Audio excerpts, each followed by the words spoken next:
Hi, my name is Corey Adams. I'm a learning designer who also has a background in high school online education. And I'd like to present my strengths and strategies narrative to you now.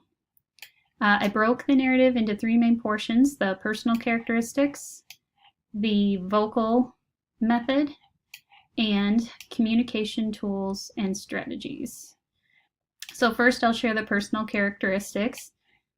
So under creativity, I've listed multiple teaching strategies, designing engaging activities, and use of new media. For multiple teaching strategies, not everyone learns in the same way, so varying activities and assessments not only livens up a course, but lets everyone shine. When it comes to designing engaging activities, they should be relevant to the course goals and the curriculum. One time I designed a virtual art show field trip experience for my high school online students who rarely got to leave their hometown area. So I brought a bigger city art venue right to them through their online management system.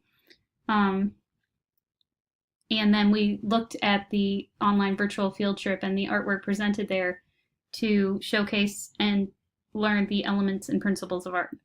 When it comes to new media, using new media and digital tools is most effective when teachers find creative ways to leverage its educational benefits in a classroom versus just using technology just because we can. So it should always have a relevant purpose.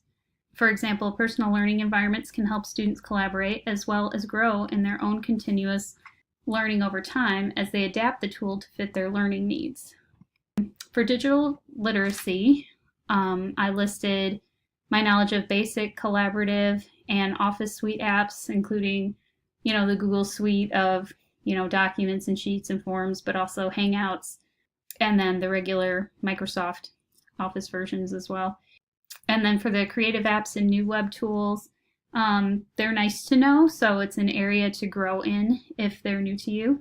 But I was able to learn the Adobe suite throughout my time in art ed.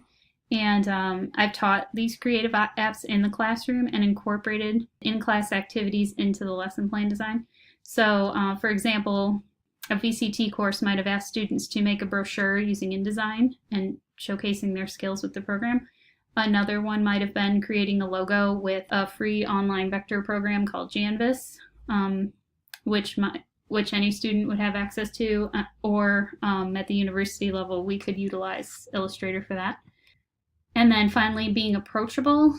Under that, I have the instructor can give students a sense of their personality and style. So the online courses here at Miami U, they follow a template, but then teachers get to add their own creativity, personality, and style in various ways, such as maybe how they present themselves in a video announcement or in the kind of activities and interactivities they choose to include. Humanizing their online presence would include the language that they might use to communicate with students, little nuances that everybody has that are unique to them. So being professional, but also being relatable. And being relatable would include maybe echoing the student voice in conversation, keeping professionalism and like rules of grammar, but also, maybe just had more of a laid-back, chatty style when writing e-responses to students, like in emails. The vocal method. So we have visible, organized, compassion, analytics, and lead by example. So under visible, I put creating an instructor presence, and to be present, you have to be present. So your course maintenance and introductions and reflections are very valuable to students, so they see that you care about your course, that you're available, and if they need help, they can trust that you will be there to help them along the way. Effective communication. You should have a communication policy in place and then follow that. A student should be able to understand that you might not get back to them within 5 or 10 minutes of sending the email, but they should expect a reply within 24 to 48 hours. And then maybe having variations of that, whether it's email or phone. or chats. And then flexible availability. Students have different needs in the online environment, and they may not log in during regular working hours. So maybe understanding that and staying flexible, maybe making it a point to check in on your course during an evening or once a weekend, just to give students that flexibility. Staying organized. Any course is holistically planned, meaning it's designed from start to finish before the course even starts. There should be clear expectations set up in a syllabus and course dates guide that students can easily find. It should be easy to navigate through, the menu tabs and the hyperlinks in your course to take students directly to files or quizzes or discussion boards, anything important like that. And then you want to utilize your course tools, such as like maybe calendar, outcomes tools, your chatting tools, to organize your day-to-day interactions with students.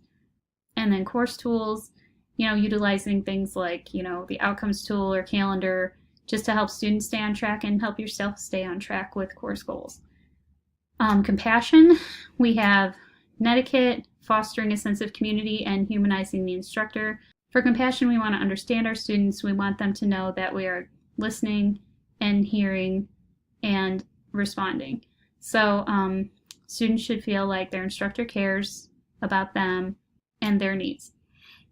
We can help show compassion by fostering a sense of community in our course, where the instructor links to their students through humanizing the experience and being present in the course, but also responding in time and making sure they follow through on the expectations that they set in their course. They can also link students to each other through discussion boards and group projects, and getting students to share and collaborate. And then humanizing the instructor, we kind of talked about already with, making the course a little more personable to yourself and giving hints of maybe what you like and maybe an instructor bio, for example. You could have a video there just introducing yourself to the class and why you're passionate about teaching, and maybe some things that you like to do in your spare time so they can see you as a real person. Analytics, course data, and instructional decisions. Timely feedback is important. You can use a course outcomes tool to give you class data and individual student data to make instructional decisions. And you can also utilize communication tools and intelligent agents. And what I mean by intelligent agents are set up an email to automatically email a group of students that say maybe didn't meet a quiz threshold or maybe surpassed a quiz threshold, and you have different messages set up for each group. And finally, lead by example. It's important to keep our promises to students. So if our course policy states we'll get back to them within 24 to 48 hours with a email reply, then we need to do that. If our grading policy is expected grade 24 to 72 hours from submission, we should do our best to make sure students get their timely feedback as promised. Netiquette and ethics, creating a safe environment for our students, stating the policy for discussion boards and fair use, providing them resources to cite things properly, and then demonstrating that by doing it ourselves. So if we include like a resource, an online journal article, we have that properly cited in the course, and then that gets us into some quality matters too. And then monitoring our presence, making sure that we're checking in on our course as expected. We want our students to log into class every day, then we should be checking on things as well. And then again, providing that timely feedback, which is important for knowledge transfer. And then finally, we're going to go over to communication strategies and Canvas tools. And under here, I have several tools listed like Canvas, Chat, and WebEx we can use to touch base with our students in a more personal way so they can hear our voice and see our faces and our expressions. Emails and announcements. We have all kinds of tools to help us simplify that process. We can use text expansion to eliminate keystrokes and canned replies. We can convert frequently emailed question replies into announcements.